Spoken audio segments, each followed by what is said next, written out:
And now in the last part, I'm going to present a common and simple approach to model crowds of characters. The general idea is to model the character as particles, and they are going to interact together, similarly to the use of a force field. So initially, this model was inspired from particle physics, where particles are attracted at a certain distance and repulsed if they are too close to each other. And then we can use the same type of attraction-repulsion forces to model the crowd of characters. And the first model was proposed by Craig Reynolds and was called the Boyd's model. So a Boyd is defined by a position, a speed, and a force acting on it. It's a particle. And in the Boyd's model, we use three basic behaviors that are called steering behaviors.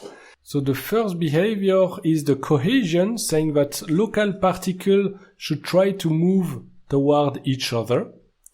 The alignment behavior says that local particles should try to align themselves. The separation behavior states that if we've got particles that are too close to each other, they should try to separate. And the use of these three simple steering behaviors may actually lead to a global behavior that we call emerging behavior that looks more complex. So this is an example on how we can compute the forces associated to the Boyds. So the force applied on the position pi can be computed as the sum of the force between pi and pj, and this force they are a function of the distance between pi and pj. So this function of distance can use the inverse of distances or can use the exponential or Gaussian function to model these forces of attraction and repulsion. And once we have our force, we can iterate through times in evolving the speed and the position of the particles. So this is a trivial algorithm of the Boyd's model where we compute for each pair of particles the force associated to it, and then we iterate through all the particles.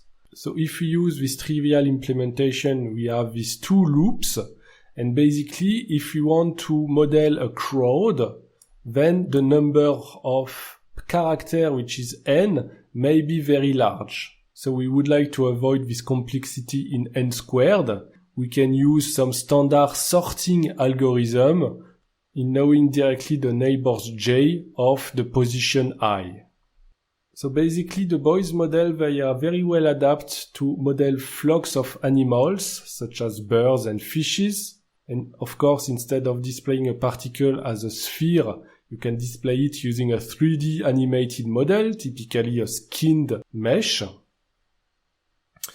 You can add additional behaviors such as following an objective position, an objective speed, adding some constraints, having some pursue or evade behaviors, or follow some characters, or having predators, things like that. And in the bottom there is the old movie Batman, which is known to use Boyds to animate the crowd of penguins and the crowd of bats. So Boyd's is a very simple model that can give interesting behavior for animals. Still, if we use the force as we saw, we don't have any guarantee that the particles do not collide each other. So this should be added separately. And also, if you want to model human displacement, we should note that humans are mostly guided by the vision of what we are seeing.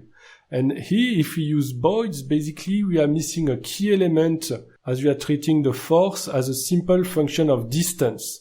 But for human, we should take into account its cone of vision, and then we would have different behavior if an obstacle is within its cone of vision or if it's outside.